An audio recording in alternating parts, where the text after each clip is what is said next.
세상이 알게 하려 함이로라. 일어나라 여기를 떠나자 하시니라. 아멘. 자, 우리 옆 사람 바라보면서 인사하겠습니다. 우리 영광교회 오신 분들은 영광교회 법을 따라 인사해야 됩니다. 우리 인사하겠습니다. 사랑합니다. 사랑합니다. 사랑합니다. 네. 또 한 번 인사 나누겠습니다. 샬롬. 평강이 당신에게 있기를 원합니다. 네, 감사합니다. 네, 샬롬입니다. 여러분, 우리에게는 샬롬이 있어야 합니다. 늘 샬롬으로 평강으로 함께하는 여러분들의 인생 되시기를 간절히 소망합니다. 가끔 유튜브를 보면 최근에 대한민국에 놀라운 일들이 일어나는 것들이 짧은 클립으로 올라와 있는 것들을 보게 되는데요, 그 중에서 단연 1순위는 손흥민 선수입니다. 두 번째는 지금 세계 곳곳에서 열리고 있는 육상 대회에서 불모지인 이 육상의 영역에 대한민국 선수들이 금메달을 따내는 역사를 이루고 있어요. 여러분, 100m 남자 하면 누구를 떠올리죠? 여러분들은? 네, 우사인 볼트를 떠올리시죠? 네, 그처럼 이렇게 대표적인 대명사들이 있습니다. 그런데 그 대명사를 요즘에 한국이 가져오고 있어요. 100m, 200m, 400m, 3000m 계속해서 눈부신 활약들이 이루어지는 일들을 유튜브에서 계속 보도해주고 있습니다. 또 여러분, 우상혁 선수 아시죠? 높이뛰기 선수. 계속해서 좋은 성적을 거두고 있음을 계속 유튜브 짧은 클립들이 올라와요. 또 유튜브는 이 AI 인공지능이 가미되어 있어서 여러분들이 보는 영역을 인지하고 계속 그런 클립들을 올려줘요. 그래서 가끔 이렇게 보는데, 며칠 전에 본 제가 클립은 양궁이었습니다. 여러분, 대한민국 양궁 선수들이 세계 1위라는 거 아시죠? 요즘에는 양궁의 경기 규칙이 바뀌어서 X10이라는 제도가 도입됐는데, 한국 선수들이 맨날 금메달 가져가니까 외국 선수들이 1등을 못하는 거예요. 그래서 이 올림픽 조직위원회가 안을 내서 정중앙에 꽂히는 X10은 11점을 주는 겁니다. 한 점을 더 줘요. 그래서 계속 X10을 3번 연속으로 맞추게 되면 33점을 얻게 돼요. 자, 그런데 결국 이러한 제도도 누구에게 더 유리하게 작용했을까요? 대한민국 선수들에게. 신기하게도 X10에 정확하게 딱 꽂히는데 카메라가 딱 깨져버려요. 네, 놀라운 성과입니다. 그걸 보면서 제가 오늘 예배 시간을 떠올렸다는 거 아닙니까? 왜 갑자기 양궁 얘기를 하면서 목사님은 예배를 떠올렸을까요? 여러분, 최근 몇 주 동안 여러분들을 잘 느끼시지 못하셨는지 모르겠지만 저는 예배를 드릴 때마다 전율을 느껴요. 여러분, 전율을 느낀다라는 표현 아시죠? 소름이 돋아요. 오늘은 왜 소름이 돋았냐 하면, 지난주에는 제가 말씀드렸죠. 우리 장로님들이 기도할 때 장로님들이 말씀 본문을 묵상하고 그 말씀에 기초해서 기도문을 작성하시거든요. 너무나 감동이 돼요. 은혜가 돼요. 제 설교를 미리 본 것처럼, 제 설교 원고를 미리 보고 나서 기도문 작성하신 것처럼 그 기도 안에 제 설교가 다 담겨 있어요. 그런데 여러분, 최근 3주 동안에 우리 찬양대가 부른 찬양 생각나십니까? 오늘 제 설교를 진짜 훔쳐보셨나 봐요. 오늘 찬양의 제목이 뭐예요? 샬롬이에요. 제 오늘 설교 제목이 샬롬이에요. 보혜사, 아버지께서 보내실 성령. 오늘 그 성령께서 우리에게, 예수님께서 뭐라고 말씀하시냐면, 내가 보혜사를 너에게 보낼 것인데 너희들의 마음에 근심도 하지 말고 염려도 하지 마라. 내가 너희들에게 세상과 주는 것과 다른 평안을 너희에게 주겠다. 샬롬이에요. 오늘 설교 주제가 샬롬인데 진짜 대단하신 것 같아요. 우리 찬양대를 지도하시는 우리 이솔 집사님은 매주마다 말씀을 묵상할 거예요. 그리고 오늘 설교와 맞는 이 선곡을 하려고 엄청 고민하시는 것 같아요. 그런데 매주마다 X10에 정확히 그 찬양이 꽂히는데요, 제가 전율을 느껴요. 지난주 찬양도 제가 설교 끝이라고 얘기했잖아요. 저 오늘 이 샬롬이라는 찬양을 들었는데 제 마음에 감동이 될 뿐만 아니라 하나님께서 오늘 설교 찬양대 찬양으로 다 끝내시겠구나. 찬양을 들으면서 그 찬양의 가사가 그냥 오늘 설교의 내용과 너무 똑같다라는 생각을 했어요. 너무너무 감사했어요. 그래서 저는 그런 것에서 전율을 느껴요. 하나님이 우리를 정말 사랑하시는구나. 오늘도 은혜 주시기 위해서 찬양대의 지휘자와 선곡하는 자의 마음을 감동시키시고 찬양을 부르는 찬양대의 입술을 통해서 우리에게 은혜를 주시는구나. 장로님의 그 기도 한 구절 한 구절을 통해서 우리의 마음을 적셔 주시는구나. 저는 거기에서 전율을 느낍니다. 여러분 소름 돋지 않으셨어요? 지금 3주 연속 계속 엑스텐이에요. 장로님의 기도도 찬양대의 찬양도. 하나님께서 우리를 정말 사랑하시는가 봅니다. 왜요? 우리에게 은혜를 주시려고. 오늘 고향으로 가기 전에 이 은혜를 마음껏 누리고 충분히 살아갈 힘을 공급받고 그렇게 한 주를 또 살아내는 우리 영광교회 모든 성도들 되시기를 바랍니다. 첫째 아이가 취학하는 나이가 되어서 초등학교 입학할 때였습니다.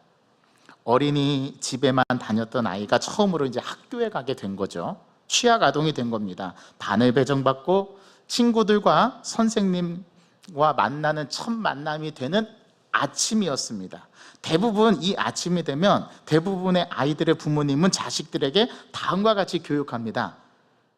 차가 다니는 큰 길에는 꼭 사람이 건널 수 있는 횡단보도로 건너야 해. 알았지? 건널 때는 빨간 불일 때는 건너면 안 되고 기다렸다가 파란 불일 때 건너야 되는데 그때도 차가 오는지 안 오는지 옆 주위 상황을 잘 살펴보고 건너야 돼. 무작정 파란불이라고 뛰어들어가면 안 되는 거야. 알았지? 또 말합니다. 학교 수업이 마치면 엄마가 정문으로 데리러 갈 거야. 누가 과자 사준다고 해도 아무나 따라가면 안 되고 낯선 사람이 와서 너희 엄마가 너 데리고 오라고 나를 보내셨어 라고 말해도 따라가면 안 돼. 알았지? 이게 요즘 부모들이 교육하는 메시지입니다. 이렇게 신신당부의 말을 하고 나서야 아이의 손을 잡고 부모가 아이를 등교시키죠. 첫 친구들과의 첫 만남, 첫 담임선생님과의 만남과 기대감, 그런 설레임으로 동기부여하기보다는 여러 가지 위험 요소와 예절 등으로 아이들에게 긴장감만 더해줍니다. 그러나 저와 아내는 아이가 첫 등교할 때, 첫째 아이가 첫 등교할 때 아이를 반갑게 환송해 주기 위해서 현관문 앞에서 아이를 붙잡고 이러한 위험한 일이나 당부해야 될 내용을 말하는 게 아니라 오늘 너에게는 최고의 날이 될 거야. 너 선생님, 담임선생님 만날 거 기대되지 않니?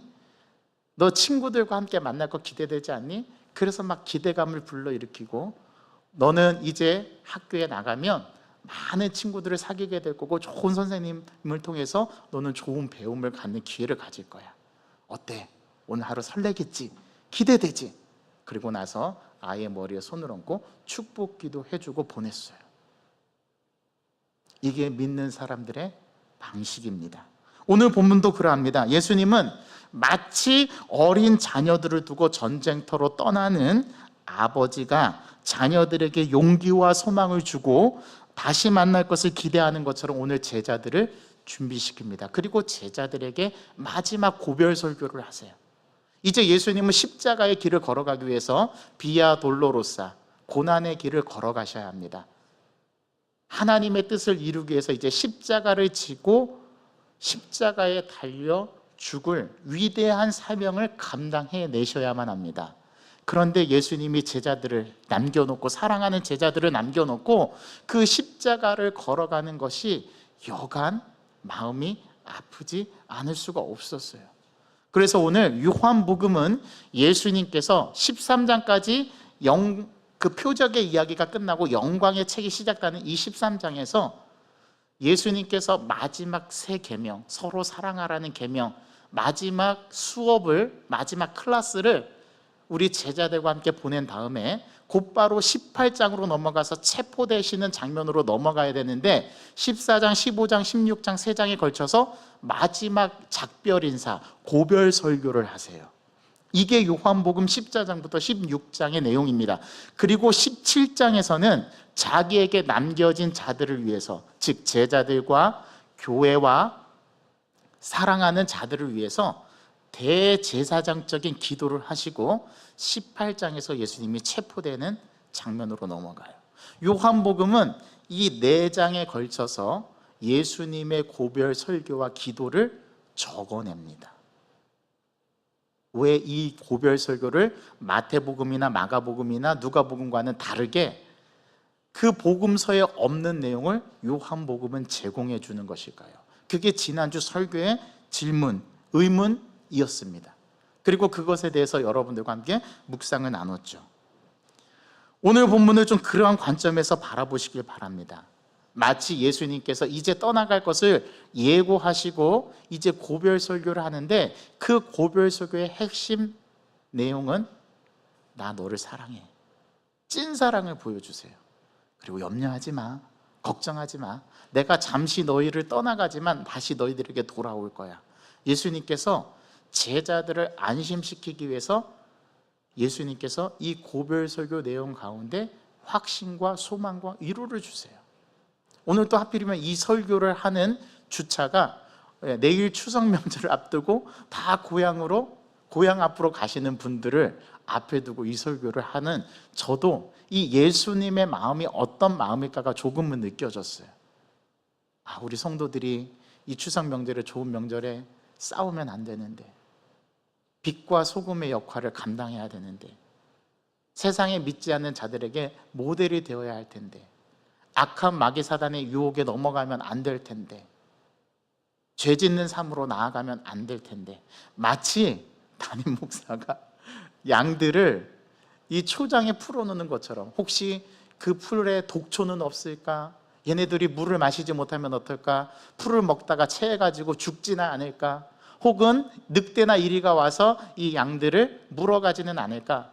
마치 전쟁터에 내보내는 것처럼 예수님이 그러한 마음으로 마지막 제자들에게 말씀하시는데, 그 예수님의 마지막 고별 설교는 위험천만한 일을 경고하고, 마치 아이가 학교 갈 때 부모가 신신당부하고 단속하는 것과는 전혀 다른 소망과 기대와 희망과 그 다음에 염려와 근심을 우리들에게서 사라지게 하는 위로의 말로 오늘 제자들에게 말씀하고 있다라는 사실입니다.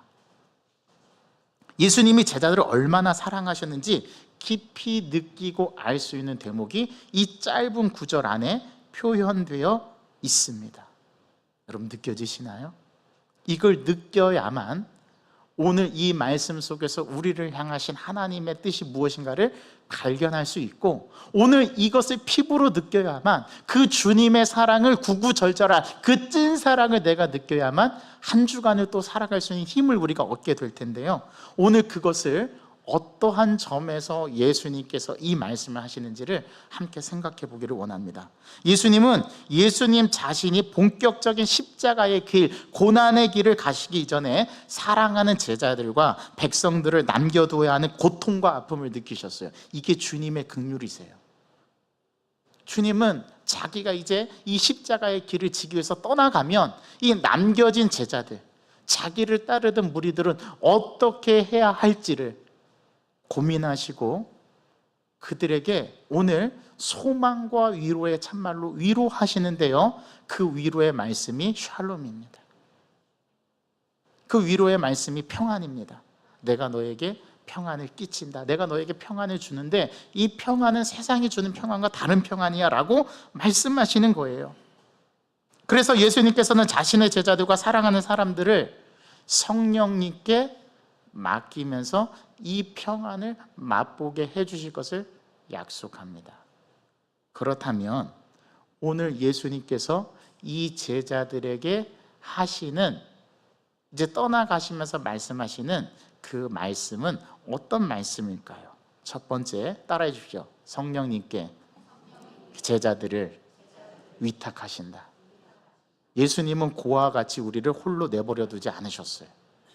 예수님께서는 자신이 떠나갈 것을 미리 예고하셨죠. 그랬더니 그 예고의 말을 듣고 베드로는 자신 있게 모든 사람들은 주를 배반할지라도 나는 주님을 따르겠습니다. 참 실로 대단하고 위대한 고백이긴 하지만 우리 예수님께서 베드로의 실상을 잘 아셨어요. 너는 네가 오늘 다 굴기 전에 3번 나를 부인할 거야. 그것도 예고하셨어요. 내가 잠시 너희를 떠나가지만 영원히 떠나지 않고 내가 너희를 위해서 거처를 예배하러 간다, 천국을 준비하러 간다, 그리고 다시 너희들에게 돌아올 것이다 라고 예수님께서 안심과 확신의 참 말씀으로 오늘 말씀하십니다. 그래서 예수님께서는 이 자기 제자들 또 자기를 따르는 무리들을 남겨두지 않으시고 고와 같이 버려두지 않게 하기 위해서 아버지께서 보내주실 성령에 대해서 말씀하세요. 그래서 성령님께 제자들을 위탁하십니다. 오늘 첫 절에서 내가 아직 너희와 함께 있으서라는 말씀은 곧 예수님께서 제자들과 잠시 떠나 있어야 할 것을 말씀하시는 거죠. 그래서 이 말을 너희에게 하였거니와 라고 말씀하고 있습니다. 즉 제자들을 떠나가셔야 하는 것을 아셨기에 제자들에게 이 고별설교를 남기는 것입니다. 이제 예수님은 자신이 아버지께서 보내실 성령님에게 모든 것을 위탁하십니다. 심지어 자기들의 제자들과 자기들을 따르는 무리들도요. 그리고 예수님께서 떠나셔야 하는 때가 다가오자 어떻게든 제자들을 준비시켜서 이제 자신이 없을 때 이 세상과의 싸움에서 어떻게 이기게 할 수 있을지 흔들리지 않고 예수님을 따라서 이 길을 걸어갈 수 있는지를 보여주시고 깨닫게 하시고 알게 해주실 거라고 말씀하십니다. 성부 아버지께서 예수님을 대신해서 보내주실 성령은 오늘 본문에서는 보혜사라고 소개하고 있어요. 그런데 그냥 보혜사가 아니라 또 다른 보혜사입니다. 자, 보혜사라는 이 말은 헬라어로 파라클레토스라는 말인데 이 파라클레토스란 말은 두 가지 단어가 합쳐진 말이에요.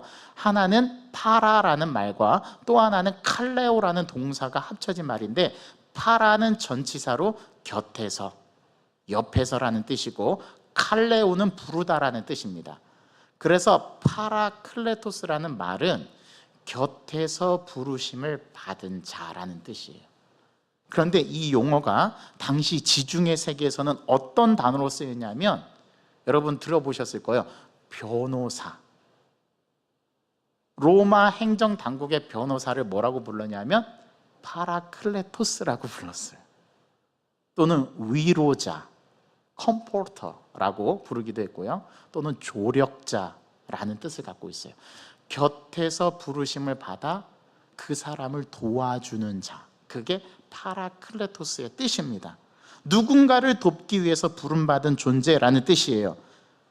그래서 예수님께서 아버지께서 너희들에게 내가 떠나가면 너희들과 함께 있게 하시는 분을 보내실 텐데 그분이 또 다른 보혜사인데, 그러면 또 다른 보혜사라는 말 안에는 어떤 게 전제되어 있냐면 이미 이전에 보혜사가 있었다라는 게 전제가 되죠. 그러면 그 이전에 있었던 보혜사는 누구를 가리킬까요? 지난주에 말씀드렸는데 예수님입니다.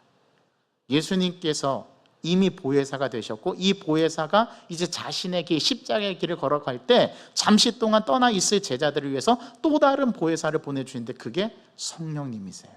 성령 하나님이세요. 그런데 이 성령 하나님은 어떤 영이래요? 진리의 영이래요. 참된 것을 가르치시고 참된 것을 기억나게 하시고 생각나게 하시는 분이시래요. 그리고 그 진리의 영은 하나님의 영이고 성령님이시죠. 오늘 요한복음이 이 관계를 다른 복음서보다 잘 드러내줘요. 그래서 또 다른 보혜사, 즉 진리의 영이 아버지께서 보내주실 성령이라는 거죠. 그래서 그 성령님께서 이제는 예수님이 육신의 몸으로 제자들과 함께 있을 뿐만 아니라 그 성령님은 어떤 특성을 갖고 있냐면 심지어 우리 안에 내주하셔요. 우리 안에 살아 역사하셔요. 그분은 예수님처럼 육체의 한계를 갖지 않으시고 시공간을 초월해서 우리가 언제 어디서 어떤 상황에 있든지 심지어 우리 안에 들어오셔서 내 안에 계셔서 나의 기억을 생각나게 하시고 가르치신 것들을 떠올리게 하셔서 우리가 영원히 예수님의 가르침대로 살 수 있도록 옆에서 도와주시는 조력자, 변호자, 위로자, 그분이 곧 성령 하나님이시라는 겁니다. 그래서 로마서 말씀은 어떻게 말씀하시냐면, 우리가 기도 안 하잖아요. 육신이 연약해서 기도하고 싶은 마음은 간절한데 좀 더 자자, 좀 더 눕자, 좀 더 졸자, 우리가 그런 때가 많거든요. 우리가 기도해야 하고 마땅히 하나님께 영적으로 나아가야 할 때 우리가 육신에 연약해서 육신의 지배를 받아서 그러한 일들을 못하게 될 때가 있어요. 그러면 여러분들을 위해서, 대신 여러분들을 위해서 간구하는 영이 있습니다. 그분이 누구실까요? 우리 안에 내주하시는 성령님. 그리고 여러분들이 죄악의 길로 나도 모르게 가고자 할 때 안 되라고 내 마음속에서 양심의 고백과 함께 외치는 소리, 그래서 우리가 죄악으로 가지 않도록 나를 이끌어 주시고 붙잡아 주시는 역할을 하시는 분이 누구시라고요? 성령님. 그분은 공간과 시간의 제약을 받지 않으시고 언제나 우리 안에 내주하셔서 우리를 보호하시고 우리를 이끌어 주시고 예수님이 말씀하신 것을 생각나게 하시고 또렷하게 기억하게 하셔서 그대로 살게 해주시는 능력이 많으신 분, 그분이 누구라고요? 네, 또 다른 보혜사 성령님이시래요. 그래서 성령님께 예수님이 모든 사역을 위탁하시고 승계하시고 떠나가세요. 십자가에서 죽으시고 3일 만에 부활하시죠. 그리고 승천하셔서 내가 다시 오겠다라고 약속해 주셨다라는 겁니다. 이게 바로 성령 하나님을 이 땅 가운데 보내주셔서 하늘 아버지께서 우리를 위해서 도우신다라는 의미였던 거예요. 두 번째, 따라해 주십시오. 세상과는 다른 작별 인사를 하십니다.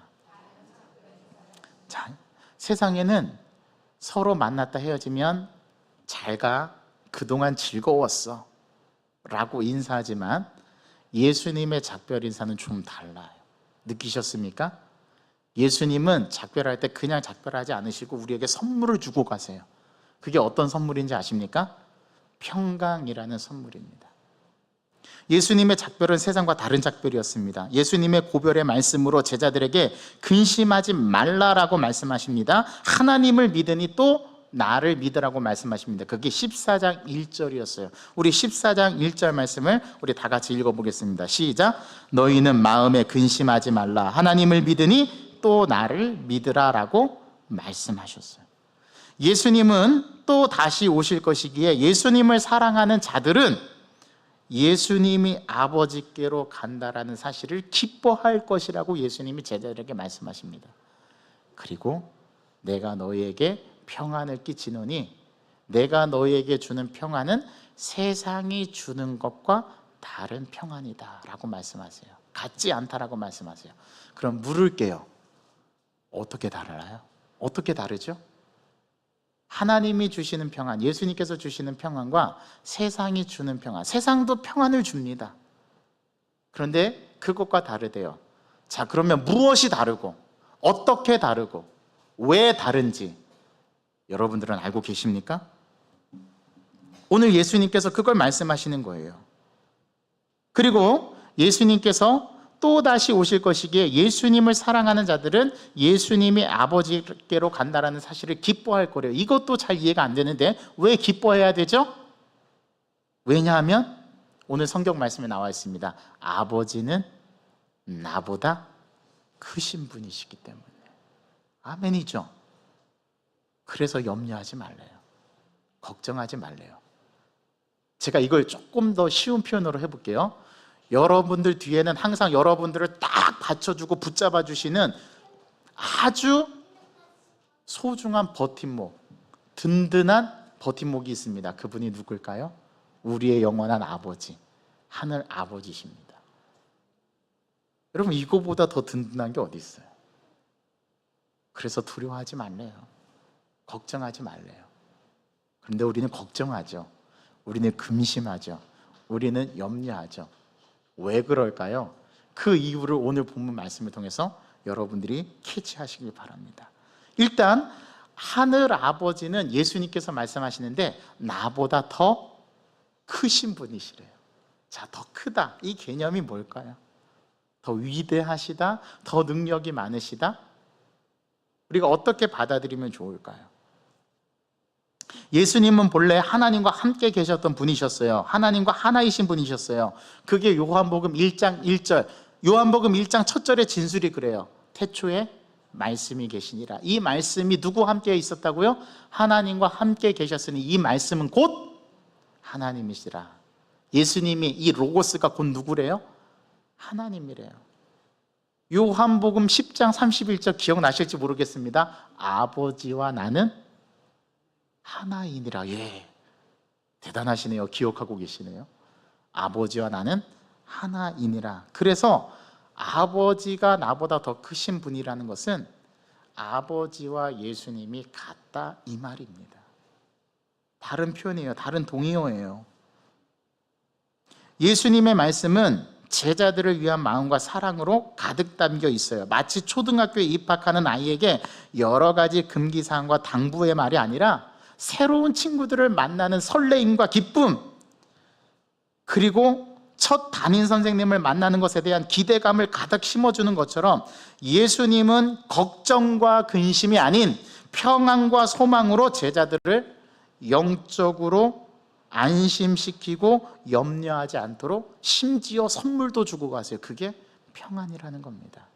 그럼 어떻게 해야 되겠어요? 이 평안을 받아야 되겠죠. 이 평안을 알아야 되겠죠. 이 평안을 누려야 되겠죠. 그런데 목사님, 저는 평안이 없어요. 아니에요, 있어요. 그런데 그 평안을 누리는 방법을 모르기 때문에 그래요.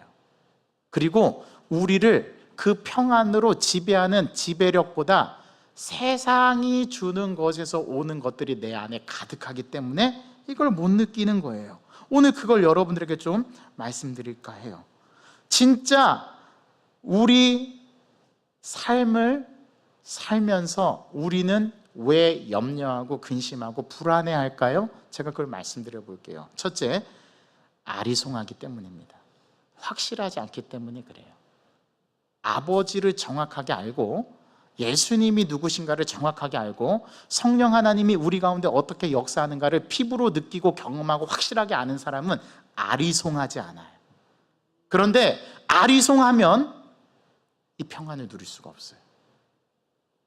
왜냐하면 예수님이 주시는 평안은 세상이 주는 것과 다르다고 했거든요. 그럼 무엇이 다른지 그걸 알아야 돼요. 세상이 주는 평안은 유혹과 달콤한 권력의 힘과 돈의 힘과 명예의 힘과 스펙의 힘이 막강하기 때문입니다. 이걸 한번 맛본 사람은 자꾸 하나님의 평안을 밀어내려고 해요. 왜요? 거기서 주는 짜릿함이 있거든요. 거기에서 느껴지는, 이 세상에서 내가 느껴지는 힘이 있거든요. 그런데 이것은 우리에게 영원하지 않아요. 자, 묻습니다. 여러분들이 세상에서 누리는 지위 영원합니까? 여러분 죽으면 끝이 나요. 여러분들이 쌓은 스펙, 요즘에 청년들 스펙이 중요하죠. 그 스펙이 영원히 유지됩니까? 아니요. 언젠가는 소실돼요. 예전 같지 않아요. 그 스펙이 나의 안녕과 나의 실력을 보장해 주지 않아요. 그래서 토익 치른 사람은 또 토익을 또 쳐야 합니다. 왜요? 그게 영원하지 않기 때문에. 세상의 명예요. 명예, 사람이 죽으면 이름 세 글자를 남긴다고 하는데 그냥 이름 세 글자 묻혀지는 게 이 세상에 있는 사람들의 부지기수예요. 버나드 쇼는 내 그 묘병에 뭐라고 썼다고요? 내 이럴 줄 알았다. 물론 원래 영어의 장문명은 좀 다른 의미이긴 하지만 그렇답니다. 영원하지 않아요. 이걸 기억하셔야 돼요. 세상이 주는 평안은, 다르다는 말은 세상의 평안은 영원하지 않아요. 잠시 있다 사라지는 안개와도 같습니다. 이게 다른 점이에요. 이 막강함이 터무니없는 결과로 우리의 인생을 송두리째 빼앗간다라는 경험을 하기 전까지는 이걸 잘 몰라요. 그런데 이거 영원하지 않는 거구나. 내 안에 어느 순간인가부터 기쁨이 사라지고 불평과 원망과 시기와 질투와 미움이 내 안에 자리한다는 것은 세상이 주는 평안은 한계가 있다는 거예요. 팍스 로마나, 그거는 로마 제국이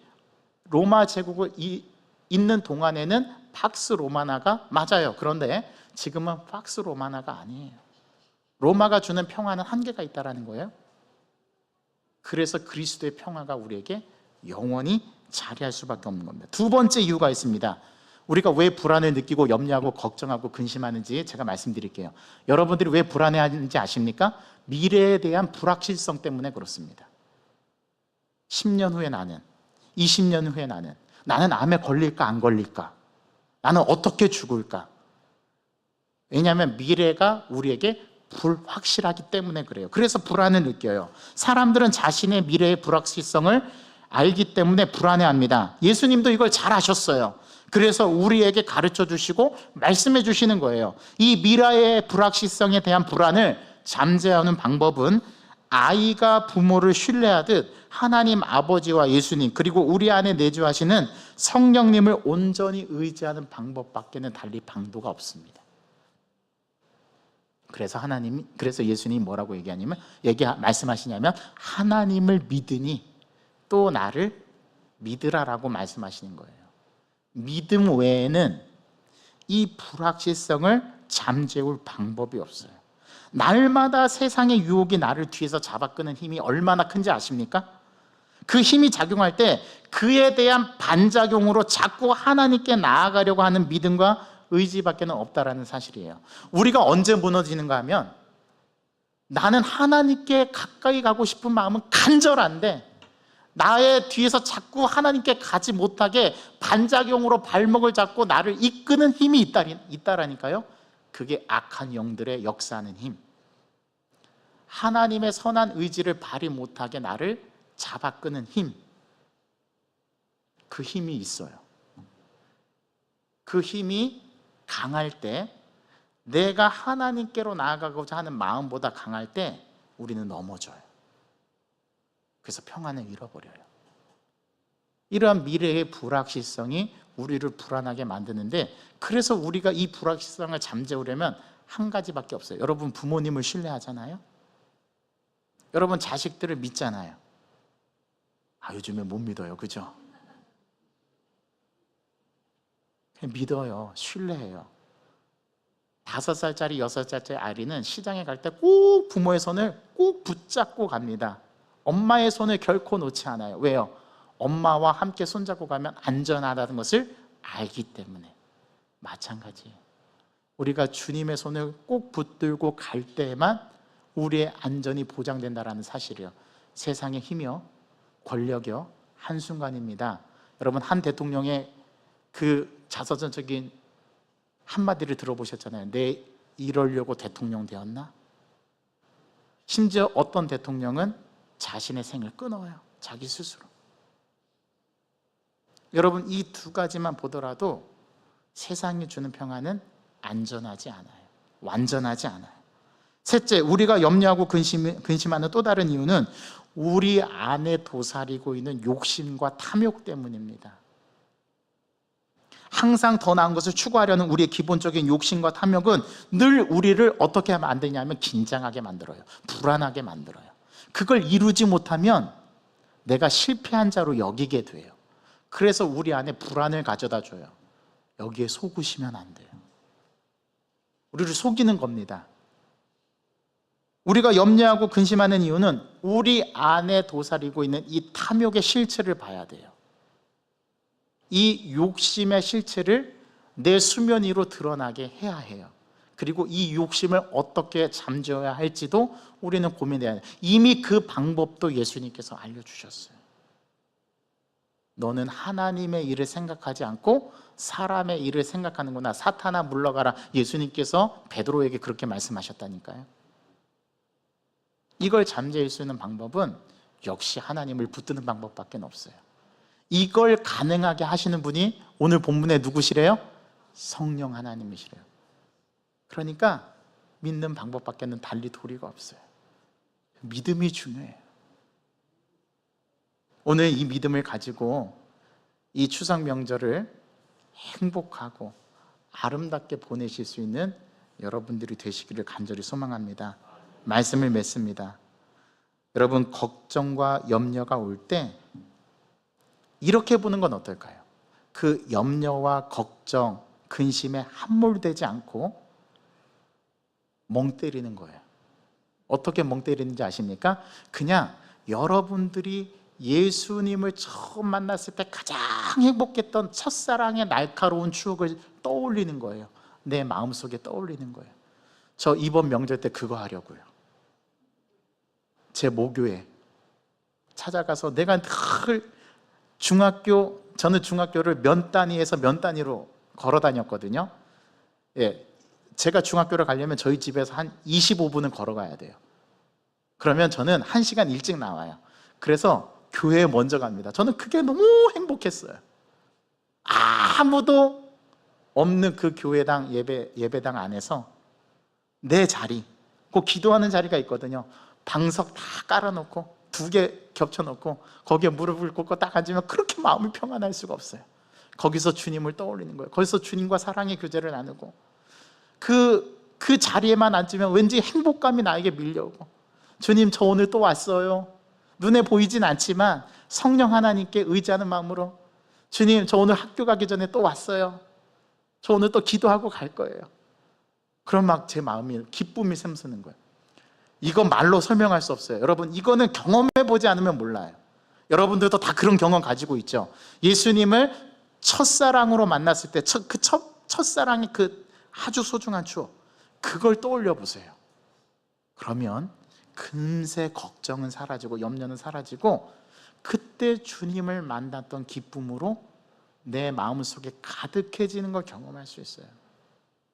아니면 차라리 여러분들 배우자 처음 만났을 때, 사랑을 주고받았을 때, 연애할 때 그 밀당했던 그 감정, 그거를 차라리 떠올리세요. 그러면 여러분들 마음속에 근심과 걱정이 사라지는 걸 경험하게 될 겁니다. 왜요? 그게 너무 행복하니까. 염려와 근심은 이렇게 이기는 겁니다. 여러분들에게 염려와 근심이 찾아올 때, 저라고 왜 근심이 없겠어요? 목사도 근심해요.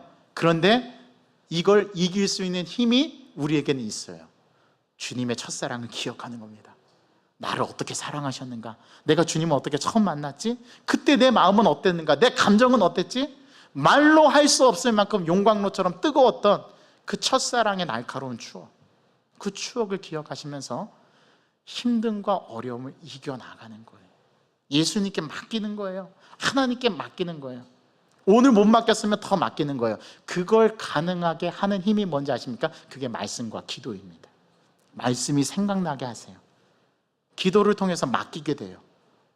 오늘은 30%밖에 내가 못 맡겼어요. 우리는 기도하고 나서도 저 예배당 문만 나가면 기도했던 거, 여기 다 내려놨던 거 도로 가져갑니다.